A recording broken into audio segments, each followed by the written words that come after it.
Earphones are so profesh. We're so profesh. So hello, Nicole Bloomberg. Welcome. Hello, Chana. I Hello. missed your face. It's been a long time. No, it's been forever. So I'm really excited for you to join us today because we are week 9 into a pandemic, and we are all trying to work from home. We're trying to educate our children. We're trying to make every meal. We are trying to be attentive and caring parents and teachers and professionals and partners. And I think that a lot of people are feeling overwhelmed by the world and world events, and also by all the roles, all the hats we're trying to, wear nowadays. So I'm really very excited to jump in with you and talk about managing overwhelm, because you have a lot of experience with this. You are a very savvy business person and mom of 2, but why don't you can you tell us a little bit, why are you poised to be you're poised as the right person to sort of address this right now? So tell us a little bit about yourself. So I started Pink and Blue, and I had a bunch of, basically my background was marketing. That was what I always did. That was my jam. And I started Pink and Blue really because I moved here from Florida, and I wanted to. She moved here from Florida. And I wanted to connect other moms and allow them to ask their questions and get advice. And then, I added in the professionals and had the magazine, yada, yada. So tell everybody, for those who don't know, I don't know if anybody doesn't know, but what is Pink and Blue magazine? What was Pink and Blue magazine? So Pink and Blue was a digital magazine. It was one of the first parenting digital magazines. And then I had a Pink and Blue Facebook group, which is now over 30,000 members. So if you're not a member, join. And great group.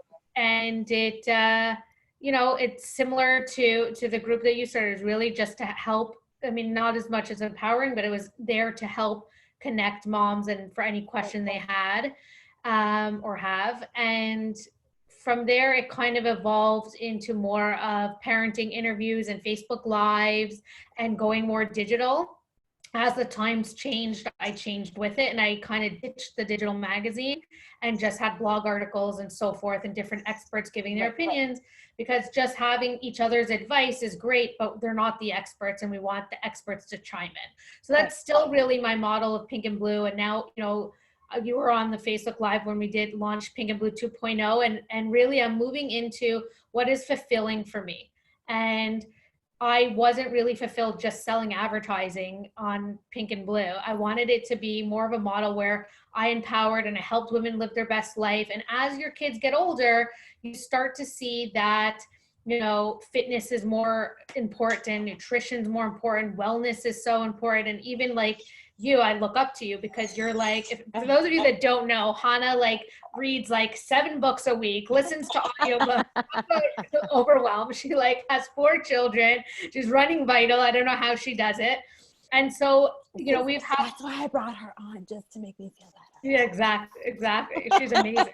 No, but really you are. I look up to you. And there's a few people, like Jody is one of them that's a naturopath. There's a few people that were key people in my life that helped me. I have health issues and helped me get to where I am. And part of it was a decision to really almost put Pink and Blue in a different direction and kind of step up into who I really am. And so that is really empowering and helping other women. And I got certified in neuro-linguistic programming. For those of you don't know, neuro is the mind, linguistic is speech, and programming is reprogramming the mind to help you. Clinical hypnotherapy, which Chana and I are yet to do our session. EFT, emotional freedom technique, which is tapping, which is something that I could actually come on here and help women with overwhelm. That really helps with anxiety and overwhelm. It's really powerful. For those of you that follow Gabby Bernstein, she's really into it. And then I got certified in life in 6. What? Love me some good Gabby. Yeah, I love Gabby. And I got certified in life and success coaching. So at the end of the day, it really allowed me to use, business strategy, my marketing, um, energy work, and using this like motivational platform and mix it all together to help women succeed in business and live their best life. So that's where I'm at. And why is overwhelm something you were seeing even before the pandemic? Or are we seeing women, and people complaining about being overwhelmed in general? Like, is that where we're at in the world? Or is this more magnified right now? I think it's definitely heightened. It's at a heightened level. And I think that what's happened is people, and this is why the mindset tools, and I'm not trying to sell anybody anything. Mindset is one of the most foundational things. If I didn't do my daily meditations, and I'm going to get into what I think could help people, but if I didn't have the tools to deal with life in a healthy way, then I would, and I'm not putting anyone down or judging anyone that's drinking every day. I would be drinking every day. I would be dealing with daily stress, and I would be having a breakdown. I really think I would. And I have health issues, and that, like, I don't, my fight or flight is always heightened, and my body would just spiral out of control and I'd be in the hospital. So I definitely. And your mindset tools are helping you physically, not just psychologically, right? Well, it's all related. I mean, your emotions and your thoughts create your actions and your behaviors. Right. So it all stems from your thoughts. And if you're not in a good place and you don't have positive thoughts, and you're letting your mind, and we'll get into the anxiety, is spiraling out of control, then you're just really, like, at any point going to explode. And so that is what we're seeing. And we're seeing people that don't have the coping mechanisms. And up until the age of 7, you develop your paradigm of the world. You develop the way that you're going to respond to the world. So if you don't have those skills, then you're really not going to know how to deal, because that's the way that subconsciously your body and your mind is just going to respond. And that's the only way that you know. So what we're seeing right now is the way that people are responding right now is really their coping mechanisms were not even things that they've learned as adults. They were imprinted very early on. They're imprinted early on. And that's what I work with clients on. I mean, I do a lot of business, and I am business oriented, but I do personal as well, because we're always constantly working. And I know in Maslow's hierarchy of needs, self-actualization's at the top of the list, and that's not everyone's like, oh, I want to be happy. But at the end of the day, it's not just about happiness. It's about really learning the habits and behaviors that are going to serve you as an adult. And so you need to reprogram your mind. And that's why NLP is really like an amazing, it's something that I feel like should be taught in school. It's what Tony Robbins uses, right?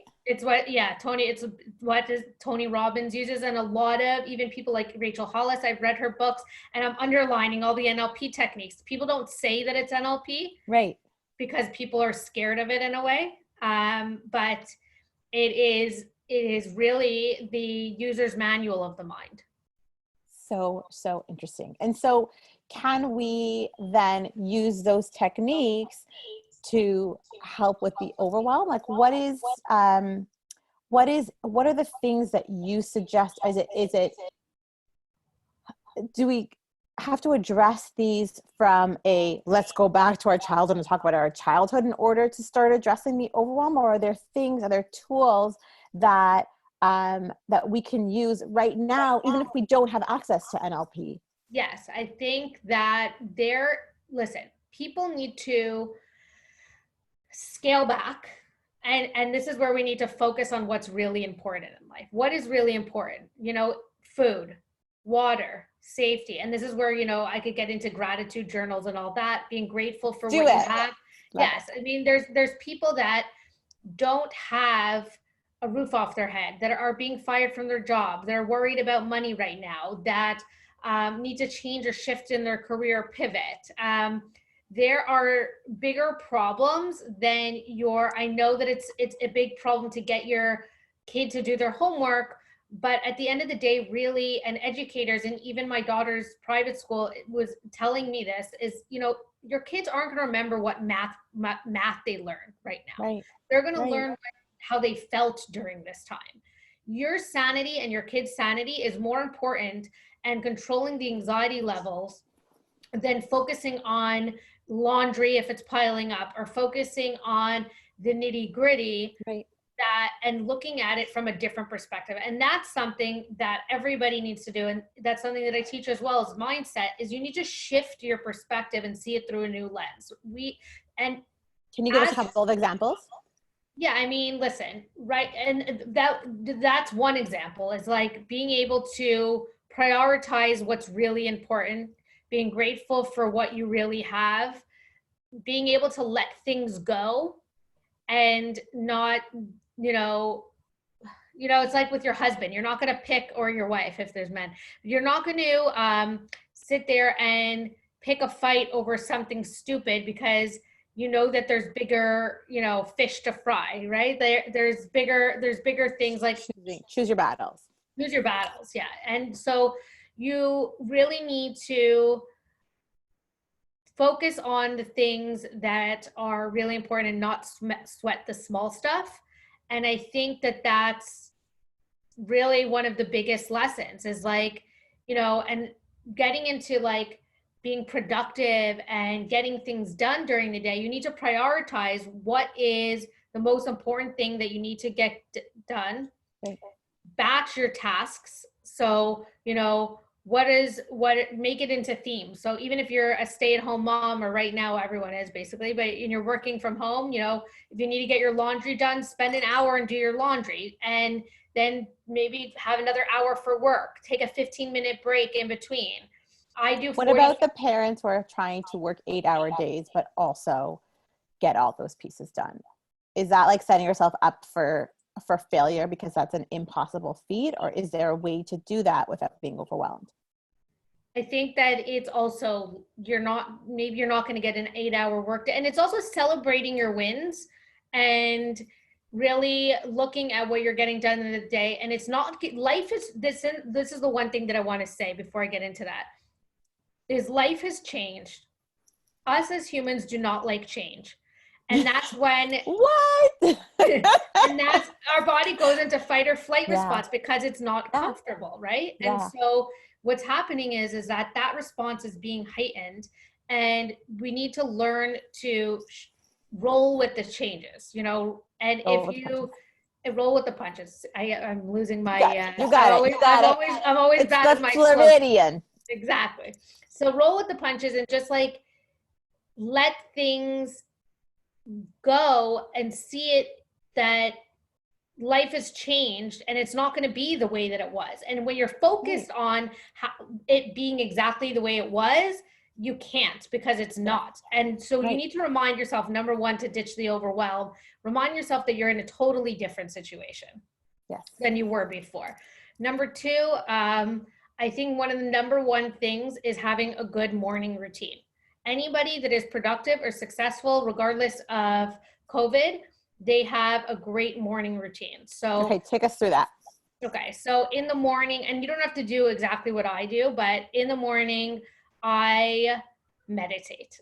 I meditate. Your subconscious is the most open in the morning and at the night. So I meditate in the morning for at least, even if you do a 5-minute meditation, Insight Timer, Chana told me about it.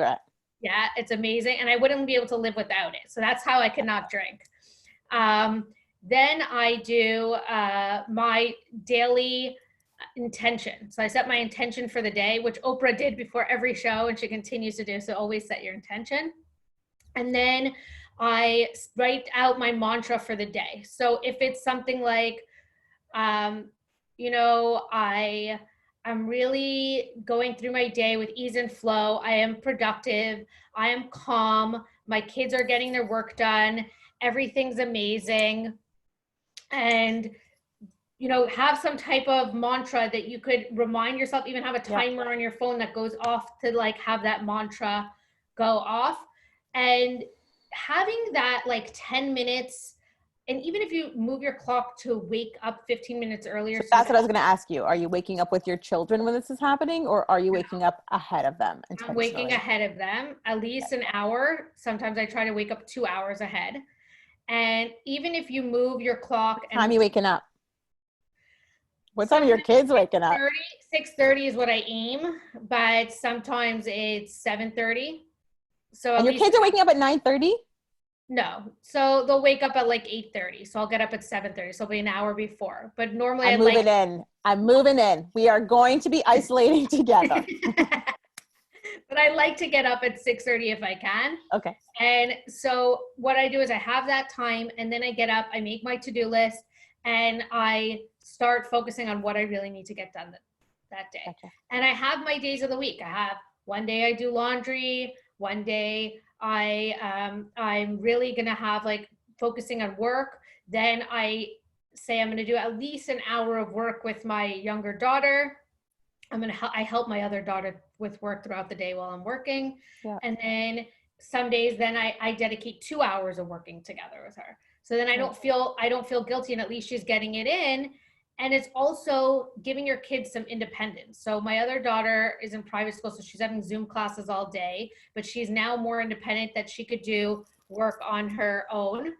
And she comes to us for help. She books homework help with the teacher. And not everyone has that luxury, but Right. you know, my other daughter's in public school. I got her a tutor one day a week for the $35 that it cost me, or $45 for the hour.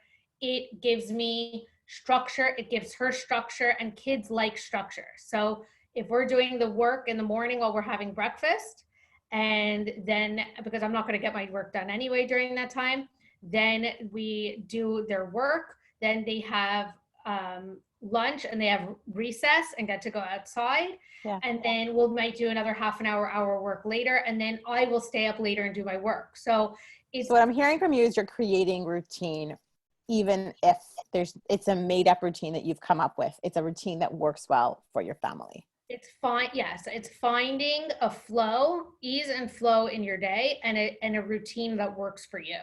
And that's what it's really all about. But, you know, the one thing that I could stress, you know, even if you don't, and I'm not a routine type of person. So even if you can't have that structure and every day is different, try to find some sort of structure, write out times that works for you and your family, and block it. And if it doesn't work, then just try to get, I don't care if you get 30 minutes a day in for yourself. I don't care if it's taking a hot bath, meditating, going for a walk, doing a yoga video, doing a fitness video, doing whatever you need to do to get calm, doing breathing exercises. Take that time out for yourself. If you're saying that you don't have time, like you, Chana, maybe you have 4 kids and you're running a Facebook group and you're running Vital. If you don't, you're going to burn yourself out. Right. And when mama's happy, the rest of the house is happy. Like I would even say even a half hour cumulatively. So like 5 minutes at a time throughout the day sometimes is, you know, if a half hour chunk is not available, then even 5 minutes at a time is of value, right? Listen, I did a 10-minute walk before our live, and my kids took their bikes out and they went around the block. And then I said, okay, we'll go on another one later after I do the live. So there's ways to work around it where the kids still feel like they're getting your attention. I only did an hour work with my younger daughter today, but I also have her on Raz Kids, which is a reading program that's great for any of you. There's ABC Ya for younger kids as well. And that way she could read the book. If she needs help reading the questions, I jump in, I help her read the questions, but she's doing that on her own. She's doing a math program on her own. And then the worksheets I do with her. So it's all about finding that model that really works for you so that you're not so overwhelmed. And you have to ask yourself everything, you know, part of coaching and part of what I do is that it's asking the right questions. It's asking yourself why. Right. But it's taking a step back and analyzing, even if you have to journal. I'm not saying write a diary, journaling. Right. What is causing me so much overwhelm? What could I do about it? What would make me feel better? Right. I mean, I'm giving very blanket statements because everybody's situation is so different. Right. What I'm hearing you saying is there just are a couple of things that we can implement that will ease that feeling of overwhelm. Number one is not sweating the small stuff, right? Number two is determining what our priorities are. So, and choosing every day based on what our priorities are. If our priorities are us feeling good and our kids feeling good, and maybe getting an hour worth of work done and an hour's worth of work done with our kids every day, making that a priority. Number three is daily gratitude, right? Yep. Finding things to be grateful for. Four is trying to implement some kind of morning routine. Yep. Yes? Am I with me so far? And number five is trying to create some sort of framework, if not a routine within our day. Yeah. And to add to that, I would, journal if you can, how you're feeling, create a mantra that's positive that you could say throughout the day. And as women and as moms and as mom bosses, we all like to multitask. Multitasking is probably the one thing that I say not to do. Right. When you're multitasking and you have 20 tabs open on your computer, or I'm not going to tell you how many tabs are open on my computer. Exactly. Right? I mean, if I could see you there, if you're trying to even do laundry or do things at home and do homework and do this and do that, like your mind is going like this. Right. Our brain, the human brain, doesn't work like that, and you need to compartmentalize. And that's good. Oh, you did good with that one. Mm-hmm. Yeah, you need a I'm the goopy side always comes out, but you need to break it into and batch your tasks so that it really, you have more focus. When you're all over the place and you're multitasking, that's when you're frazzled and you're overwhelmed. Gotcha. And you're just trying to come up for air, because it's like, I have to do the laundry, I have to do homework, I'm trying to get my work done, wait a second, shut up, I'm trying to do that. Like, it's like, can you be quiet? And you're just in a frenzy. And then it's like, where's my glass of wine? Can you go get me a glass of wine? Because that's what you need to do to calm down. But if you had the time in the morning for yourself, if you were able to even listen to relaxing music, if you took a hot bath, if you had a walk, you wouldn't feel that like that. And another thing that I really think for people that are dealing with anxiety is start living in the present moment. It's the power of now. Live in the present moment and bring yourself back. If you start, mind starts going off on a tangent and spiraling out, like, what if the groceries come down and I need to wipe them off and somebody, my kid's going to get sick and he has a low immune system and it starts going like that, then stop your thought and pick a new thought. Choose a new positive thought to replace it. And that's where your mantra could come in. Right. We are safe. Everyone is healthy. Bring yourself back to the current moment and move into another room if you have to. And then if you start doing these nervous tasks like cleaning, a lot of people do, or any of the organizing. Watching me. She sees where I am. Exactly. She's watching me. Exactly. So if you start doing those things, I want you to do and this is a tool that Mel Robbins uses, 5, 4, 3, 2, 1, and try to, just calm yourself down and get yourself out of that. And by doing that, then you're going to kind of not let yourself spiral out of control. And I think that's where a lot of people are doing, the what ifs, and my husband always makes fun of me because I'm always a what if person, but what if we, I lose my job? What if the kids don't go back to school? What if we get sick? What if I get sick? And then your mind starts going like this, and then you're dealing with overwhelm. So, and stop watching the news. Stop watching the news. Just throwing it all in. Yeah. Stop watching the news. I watch the news for 10 minutes at night, and not before you go to bed, like the latest at 7:30. Because when you watch the news before you go to bed, it goes into your subconscious mind. And that's when you wake up and you're even have more heightened anxiety. Right. It affects us the next day. Yeah. So, okay. I love all of these. So much to think about. If people want to know more about you, if they want to, you've got so much to teach and so much to give, where can people find out more about you? So I have a Facebook group, which is Boss Babe Mindset. It's linked to my Instagram at Nicole Bloomberg. Gotcha. And you could DM me as well at Nicole Bloomberg. And Amazing. I have Nicole Bloomberg Facebook page as well. So yeah, but find me on Instagram or Facebook, DM me or private message me, and you could always shoot me an email if you want to as well. And you've got something exciting coming up too. Yes?